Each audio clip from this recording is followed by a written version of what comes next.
Dona Maria acabava de se sentar novamente em sua cadeira.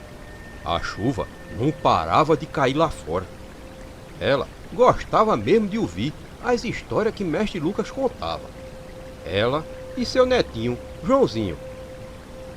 Ô Mestre Lucas, conto da mulher cachorro lá do Maraial? Pediu Dona Maria. De novo, Dona Maria, falou Mestre Lucas. É que eu gosto dessa história, disse a velha. Qual é essa, Mestre Lucas? Perguntou Joãozinho. Essa, quando o Mestre Lucas contou, Vós Mercê já tinha dormido, Joãozinho, falou ela. Então conte de novo, Mestre Lucas, pediu o menino animado. Olhe que essa dá medo, viu, Joãozinho? Falou Mestre Lucas. Mas eu gosto de sentir medo mesmo, Mestre Lucas. Pode contar, disse o menino. E assim, Mestre Lucas começou a contar aquela história. Lá no engenho Cajueiro, em Maraial, começou a correr bicho. Bastava o sol se pôr e a mata escurecer, que o povo começava a ficar atento. Numa dessas noites, Josefa voltava do engenho quando se deparou com uma zoada horrível. De primeira, ela pensou que fosse um jumento solto por ali bufando. Mas aí, ela viu na frente aquela coisa terrível. Era um bicho grande, com cauda e tudo. Mas tinha cabeça de gente, cabeça de mulher, tanto que Josefa viu os cabelos compridos. Os olhos eram feitos 2 tochas de fogo e bufava feito um jumento. Era a mulher cachorro de Maraial. De frente para aquele bicho, Josefa, na hora, não sabia o que fazer. Se ficava ali esperando que aquele bicho lhe atacasse, ou se voltava correndo pelo caminho, de tão assustada que ela estava. A criatura olhava para ela com raiva. Então, Josefa se virou e correu de volta para o engenho. Na outra semana, outra pessoa se encontrou com a mulher cachorro. Dessa vez, foi um homem chamado Seu Roberto. A desgraçada apareceu para ele no terreiro da casa. Ele se levantou assim que escutou a zoada no galinheiro naquela madrugada. Armado, ele foi até lá, bem devagarzinho. Era noite limpa, noite de lua cheia, e por isso dava para ver tudo, bem direitinho. Em silêncio, ele chegou no galinheiro e ouviu as galinhas dando sinal de intruso. Então, Seu Roberto chegou de supetão, pensando em pegar o ladrão com a boca na botija. Diz ele que viu a mulher cachorro comendo as bostas da galinha que ficava embaixo dos puleiros. Assim que ele chegou, ela nem percebeu, ficou ali comendo, parecendo até que estava bêbada de cachaça. Depois de um minuto, ela, feito que se acordou, soltou um berro horrível e saiu correndo. Seu Roberto, que não esperava encontrar aquela besta fera em seu galinheiro, nem teve reação, ficou ali parado, nem mesmo o dedo funcionou para dar um disparo. Tanto que a mulher cachorro saiu em carreira danada para dentro da mata. Ele nem sequer se mexeu. Esses foi só as primeiras vezes que viram esse bicho. Daí pra frente foi um monte de gente que viu lá em Maraial. Muita gente deu de evitar de sair à noite com medo de se encontrar com ela. Às vezes, de madrugada, se ouvia ela vindo na carreira, passando pelos matos e pelos canavial. Os meninos eram os primeiros a correr para se esconder, mesmo dentro das casas. Bastava as mães falar que era a mulher cachorro que estava correndo, que eles corriam para baixo dos lençol ou se enrolavam nas redes. A mulher cachorro passava pelas casas tarde da noite, soltando berros horríveis que assustava aqueles que o via. Assim que a lua saía, o povo fechava as portas. Certa vez, um rapaz dormia em seu quarto, mas nessa madrugada ele tinha deixado a janela aberta. Era verão e o tempo estava muito quente. Então ele deixou a janela aberta para a friagem da noite entrar um pouco. Mas de repente ele despertou, como se sentindo algo ruim fosse lhe acontecer. Pensou em fechar a janela, mas nessa hora ouviu lá fora um som feito de pegada de bicho, um bicho grande, andando no terreiro. Se lembrou que o povo falava por ali que rondava a mulher cachorro. Seria ela lá fora? Se perguntava ele e se arrepiou todinho só de pensar. Na hora, seu coração acelerou, ouvindo as passadas lá fora. Tinha que fechar a janela, mas quem disse que ele teve coragem de se levantar? Seus olhos só miravam naquela janela. Torcia para que o que fosse, que andava lá fora, fosse embora logo, para ele poder fechar a janela. Mas de repente, ele se assustou. Uma cabeça foi surgindo bem devagar, ali na janela. Logo, 2 olhos espiavam para dentro, tentando ver ele na cama. Era uma cabeça de mulher, mas os olhos eram feitos 2 brasas acesas. O rapaz sentiu o espinhaço gelar. O coração pulava forte na caixa do peito. Era ela mesmo, a mulher cachorro. De onde ele estava, ela não podia ver ele direito, por causa do quarto escuro. Mas ele via ela com aqueles olhos diabólicos a lhe observar. A mulher cachorro ficou ali alguns minutos, só olhando para ele. O rapaz não sabia o que fazer, pois morava sozinho naquela casa do sítio e não tinha ninguém por ali por perto que pudesse lhe acudir. Aí, o pior aconteceu. A mulher cachorro entrou pro quarto e ele viu bem a cara da desgraçada, assim como também viu o corpo de cachorro e o rabo feito de espanador. Uma presença maligna tomou conta do quarto.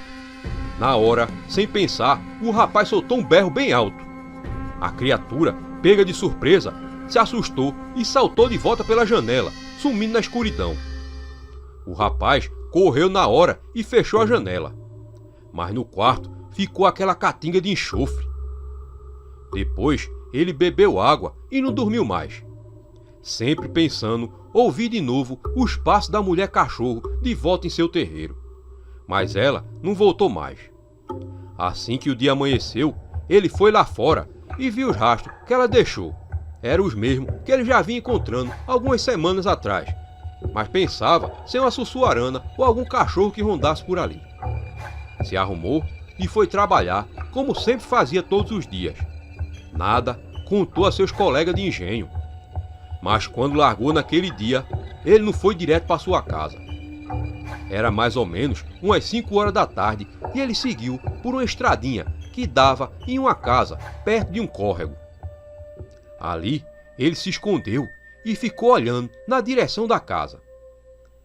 Quando a lua começou a aparecer, ele viu uma mulher saindo da casa.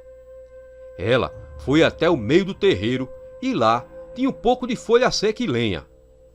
A mulher acendeu a fogueira, que era pequena. E então ele viu ela tirar toda a roupa e começar a dançar em frente à fogueira. Era uma dança estranha. O rapaz sentiu o cheiro da fumaça que o fogo queimava as folhas secas. A lua aparecia mais forte no céu. Assim que o fogo consumiu todas as folhas e a lenha, ele se apagou, subindo apenas um filete de fumaça. Aí, a mulher começou a se espojar no lugar onde tinha a fogueira, e sua pele foi escurecendo. O rapaz viu com seus olhos quando ela começou a se transformar em um cachorro. Então surgiu a mulher cachorro, corpo de animal e cabeça de gente. E logo que viu aquela coisa se transformando, o rapaz saiu do esconderijo começando a gritar. A mulher cachorro se assustou e ficou parada onde estava. "O que tu quer comigo ainda? Deixe minha vida em paz. Eu tô prestes a me casar de novo", gritava ele. A mulher cachorro estava parada e apenas bufava feito jumento. "Vá-se embora pra longe, sua bruxa. Agora eu sei de tudo", gritou ele enfurecido mais uma vez. Assim, a criatura desgraçada correu em direção ao córrego e lá foi se banhar, voltando à forma humana. O rapaz, que a tudo observava, viu quando ela se desvirou. Assim, ela se aproximou bem devagar dele, chorando. Eu não consigo te esquecer não. Volte pra mim e vamos viver de novo aquele tempo que era tão bom, dizia ela aos prantos. Não, eu não aguento mais viver com suas brigas não. Hoje eu vi que o povo tava certo mesmo, Vosmecê é uma bruxa de verdade, falou ele. Eu só fiz isso para ficar mais perto de Vosmecê, para poder lhe ver. Deixa essa moça que você tá, vamos viver junto de novo. Ela não lhe ama, eu lhe amo, disse a mulher que tinha acabado de virar gente de novo. Não dá não, eu só tive paz mesmo depois que a gente se deixou. Vá-se embora pra longe e nunca mais volte pra Maraial. Vá se encontrar com alguém que suporte suas arengas, disse ele. Então ela voltou pra dentro da casa. O rapaz voltou e contou a todos aquela história. Sua ex-mulher era a mulher cachorro.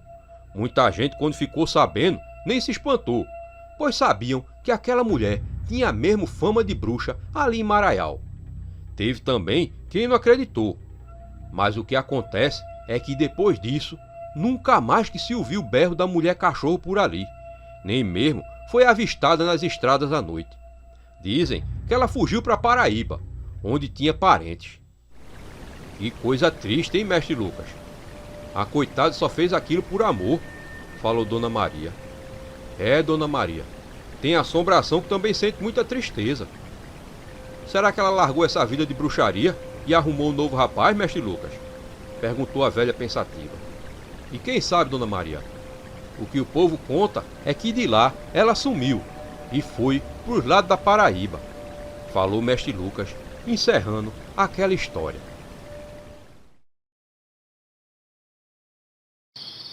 Mestre Lucas tinha ido passar um fim de semana na casa do filho caçula, em Ribeirão, que tinha se casado há pouco tempo.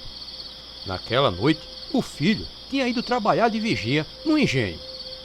E ficou o velho com a sua nora, chamada Vitória, moça de respeito e que muito agradou vê-la casada com o filho.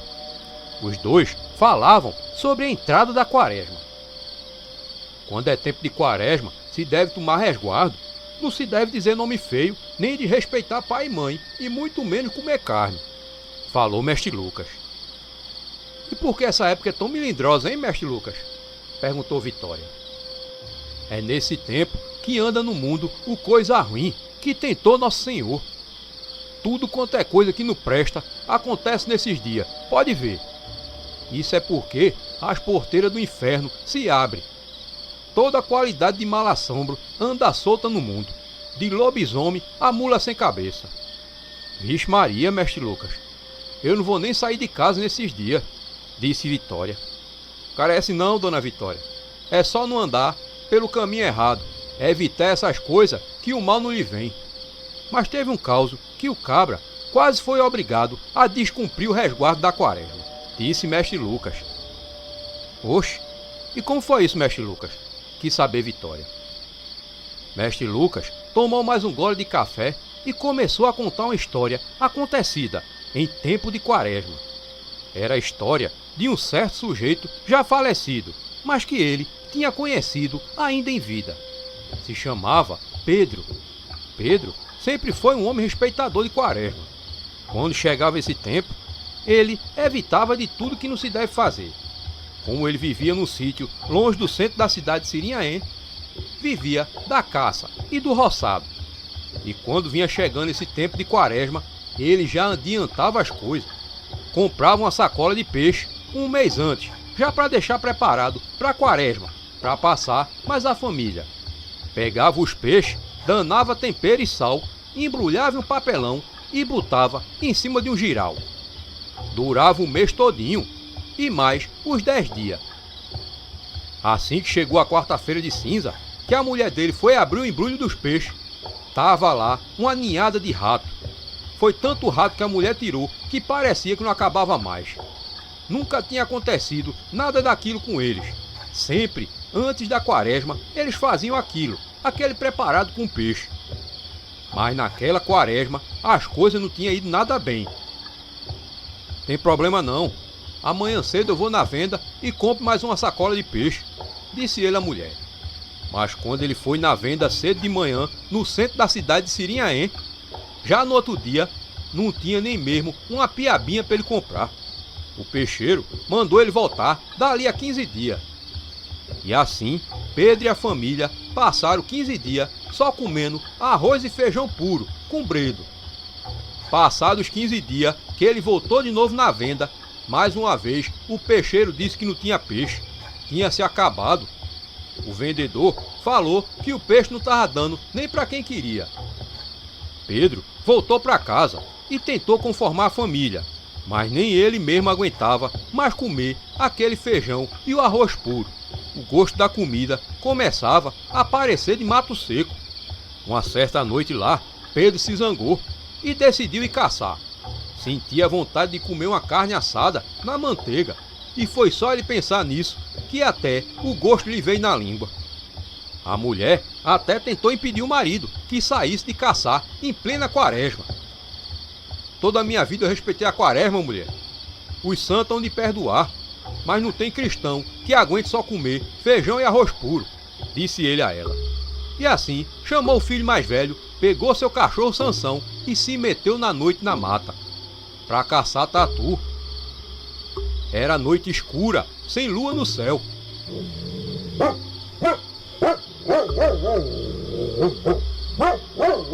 O cachorro, assim que andou uns 50 metros de casa, deu de desconfiar e olhava para os cantos da mata e ficava rosnando. De repente, o menino parou. "Anda, menino!" gritou Pedro. Mas o menino não andou, ficou parado feito quem quer escutar alguma coisa que vinha vindo da mata, logo atrás deles. "Que foi, menino?" perguntou o pai. "Eu escutei alguém vindo atrás de nós, pai", disse ele. Pedro voltou um pouco por onde tinha vindo e ficou de ouvidos atentos. "Quem tá aí? Se for caçador também pode se juntar a nós, que nós dividimos a caça no fim", gritou Pedro. E ficou parado um instante, tentando ouvir alguma zoada, depois que ninguém tinha respondido. "Tu tá ouvindo demais, menino. Tás ouvindo até o que não tem", disse ele ao filho. Mas quando ia se virar para voltar para seguir mata dentro, Sansão botou para rosnar de novo e latir na direção em que eles tinham vindo. "Que foi, Sansão?" perguntou ele ao cachorro. O animal respondia latindo, com mais raiva ainda. Nessa hora, Pedro sentiu o espinhaço gelar, se arrepiou todinho e sentiu que tinha alguém lhe observando ali na escuridão da mata. Ouviu, então, o som de mato seco se quebrando, feito as passadas de alguém no mato. O menino colocou o candeeiro na direção de onde vinha aquele som para ver se via alguém, mas ele não viu nada. Mas seu pai viu. Viu um vulto preto, feito uma sombra, que se escondia na mata. "Quem tá aí se escondendo?" perguntou ele todo assustado. "Vós mercê tá perdido?" perguntou uma voz fantasmagórica. Pai e filho se arrepiaram na hora, e Sansão latia como se tivesse vendo o diabo. Afinal, pois os bichos têm dessas coisas, diz que eles vê aquilo que a gente não consegue ver. "Tamo não, senhor", respondeu Pedro rapidamente, ainda achando aquilo estranho. "Tem cuidado que essa mata é medonha para se perder", disse a voz, só que para espanto de pai e filho, dessa vez ela veio do outro lado oposto da mata. "Nós mora aqui perto", disse Pedro. "Cuidado para vós mercês não se perder. Essa mata é medonha para se perder gente", repetiu aquela voz. Pedro tentava entender aquilo.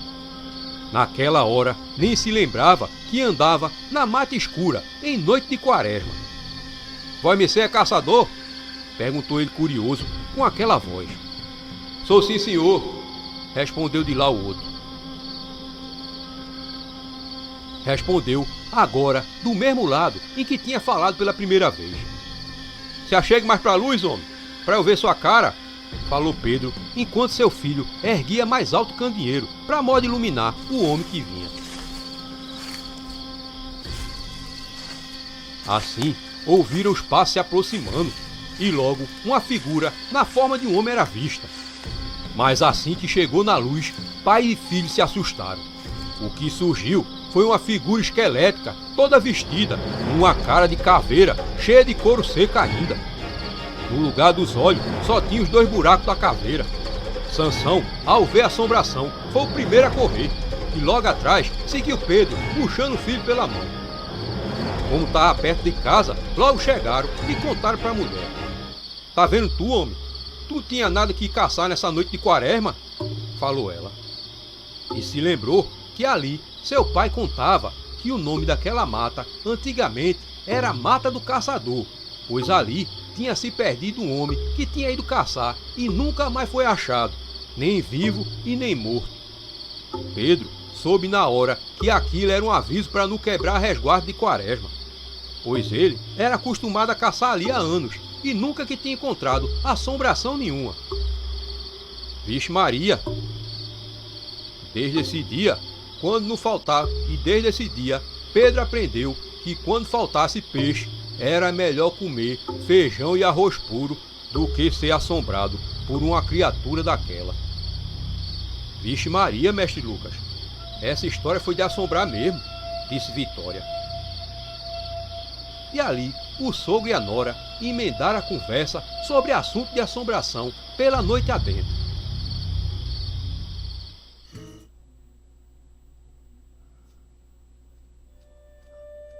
A conversa com seu Zemar durava aquela noite. Ô mestre Lucas, vós mercê tem história de objeto e coisa amaldiçoada para contar? Perguntou seu Zemar. Oxe, homem, tenho sim. Tem muita coisa por aí que o povo pensa que não tem nada demais. E às vezes acaba levando para casa atraso e azar. Isso quando não vem coisa pior. Feito o que aconteceu com um homem que conheci chamado Chico, lá no Engenho Barros, disse mestre Lucas. Sim, eu sei qual é esse engenho. Mas conta a história, mestre Lucas. O que foi que aconteceu com o homem? Agora eu fiquei curioso, disse seu Zemar. E assim, o preto velho começou a contar a história. Lá no Engenho Barros tinha uma mata enorme, que muito era usada pelos caçadores. Era a mata de se perder de vista. O senhor de engenho tinha recebido aquelas terras ainda de seus antepassados, vindo lá de Portugal. Ali tinha todo tipo de bicho para caça. E quando o Chico queria caçar, era ali mesmo que ele ia. Ele não vivia de caça, pois trabalhava como caldeireiro no Engenho Barros. Caça para ele só quando queria comer algo diferente. E naquela tarde de domingo, ele saiu para caçar caitito. Tinha combinado de ir com um amigo, mas ele não pôde ir, modo de cuidar da sogra que havia ficado doente. Ia sozinho mesmo. Queria comer carne de caitito. Pois é, uma das carnes mais saborosas. Caitito é o bicho mais difícil de caçar, pois são muito ariscos e qualquer coisa eles atacam em bando. E assim ele foi seguindo pela mata. Caçava ali desde molecote. Ali seu pai também tinha caçado e lhe ensinou tudo sobre caça. Mas os caititos se escondem e só se acha eles nas matas mais fechadas. Por isso, ele ia cada vez mais se aprofundando. De repente, ele chegou numa vereda, no meio da mata. Era um caminho mesmo, com mato crescido por alguns trechos. De primeira, pensou que fosse algum caminho feito por bicho e seguiu por ele. Mas quanto mais seguia por ele, percebia que era um caminho perfeito. Perfeito demais para ter sido feito por bicho. De repente, chegou ao final dele. Ali estava um tipo de altar a céu aberto. E no meio dele o mato não tinha chegado. Chico podia ver o chão de terra limpo. Nem mesmo capim ali no círculo ele via. Ele achou aquilo estranho, pois o lugar parecia abandonado por décadas. No meio do círculo tinha um tipo de móvel para pôr estátua. E era justamente o que ali tinha, uma estátua de madeira. Era uma imagem de uma figura que Chico não conseguia identificar.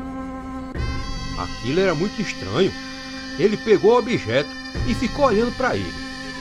Era um ser alado, talhado na madeira. Suas mãos estavam como se abraçadas a ele mesmo. Na cabeça parecia ser uma auréola feita dos anjos. deve ser a imagem de algum santo anjo. Talvez seja São Miguel ou São Gabriel, disse ele. E colocou dentro de uma sacola que levava.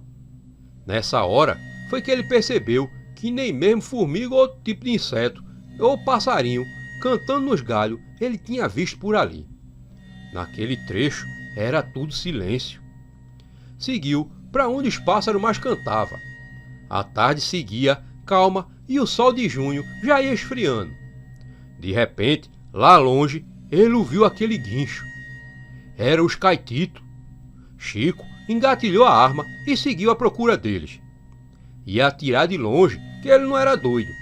Uma manada de caitito é capaz de matar um homem em um minuto só.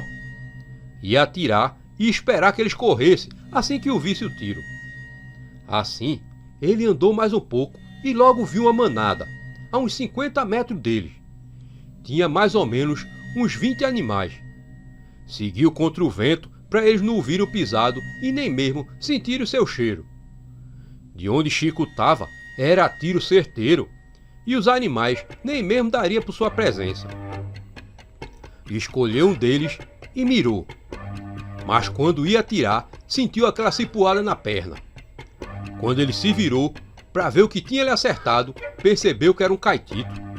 Assustado, Chico procurou por outros, mas ele estava sozinho. Achou aquele estranho. Caitito nunca anda só. Assim, o bicho preparou uma outra investida nele. Então, Chico atirou nele. Mas mesmo assim, o caitito atingido ainda avançou sobre ele. O homem deu um passo para trás e deu um novo disparo, dessa vez acertando a cabeça do animal.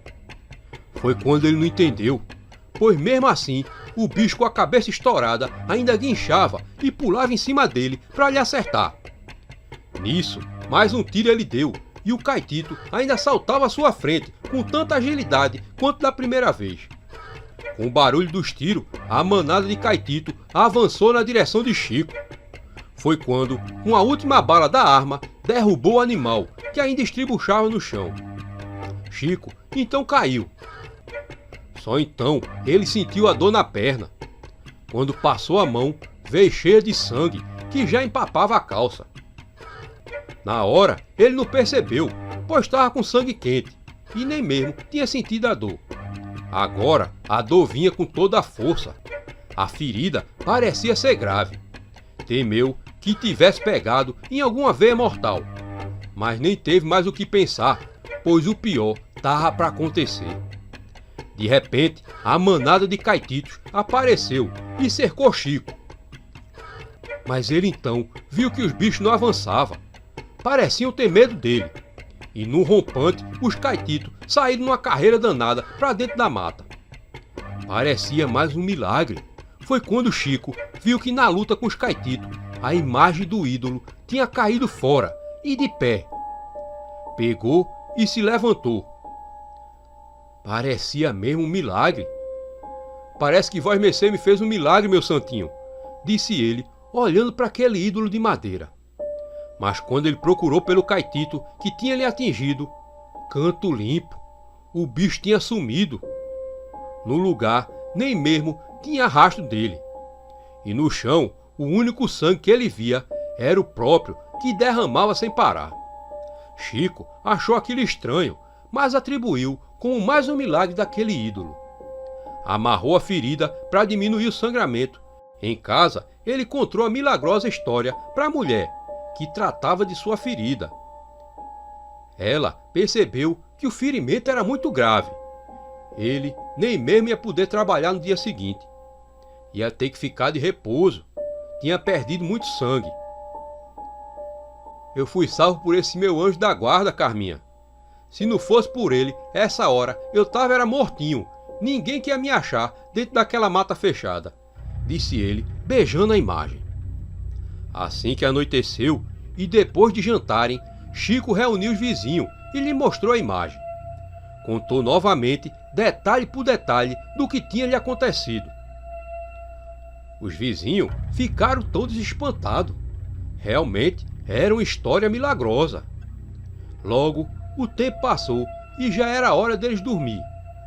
Mesmo que no dia seguinte ele não fosse trabalhar, o costume de dormir cedo já estava com eles. Assim, ele e a mulher foram dormir. Chico deixou a imagem em uma mesinha no quarto, bem em frente ao seu lado da cama. Perto das 5 da manhã, Carminha se levantou antes do marido para preparar o café da manhã. Era a hora que ele sempre se levantava para o trabalho. Foi então que ela tomou um susto. Um vulto negro, alado e de olhos vermelhos estava na cozinha. Ela percebeu que a forma daquilo era igual à do ídolo que Chico tinha achado. Então, o vulto negro foi se aproximando dela e entrou pela boca dela, feito fumaça. Carminha, então, foi até o quarto. Os olhos da mulher de repente se reviraram e ela foi até o quarto onde o marido dormia. Chegando lá, começou a apertar o pescoço dele. Chico, na hora, se acordou, mas quando tentou se soltar, não conseguiu.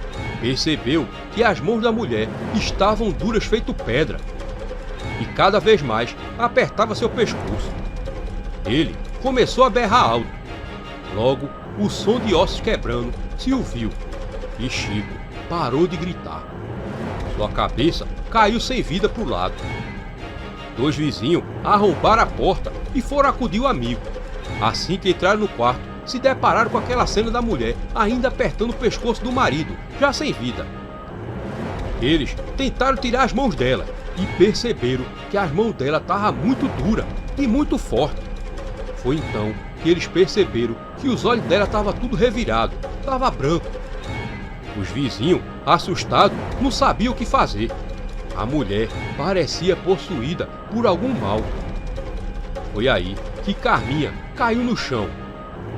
E eles viram quando um vulto negro saiu de sua boca. Os vizinhos tentaram ajudar o amigo, mas era tarde demais. Assim que se acordou, Carminha contou que o vulto, igual ao da imagem, tinha aparecido e entrado por sua boca. Ela de nada lembrava depois disso. Os vizinhos entenderam que aquilo tinha ligação com o ídolo que Chico tinha achado. Aquilo só podia ser um demônio. Então acenderam uma fogueira bem forte no terreiro naquela madrugada e colocaram lá dentro o ídolo. A imagem logo pegou fogo e uma chama vermelha subiu. Os vizinhos, junto com Carminha, decidiram de dizer que Chico tinha morrido por causa da ferida. Eles sabiam que aquilo não era culpa de Carminha, pois ela havia sido possuída por aquele ídolo. Assim, o homem foi enterrado e a morte dele ficou como sendo causa a ferida causada por um caetito. E o senhor sabe o que era aquilo, seu Zemar? Aquilo era uma imagem de um demônio, seu Zemar. Dizem que na família Barros tinha uma mulher que era bruxa lá em Portugal e veio corrida pra cá. Esse ídolo devia ser dela. Vixe Maria, mestre Lucas, falou outro velho. É por isso que nem tudo que a gente vê pela frente a gente pode levar pra casa. Nesse caso, era fácil se o homem tivesse percebido, pois aquilo não tinha nada de anjo, muito pelo contrário, tinha coisa era de demônio. Falou o velho, encerrando a história.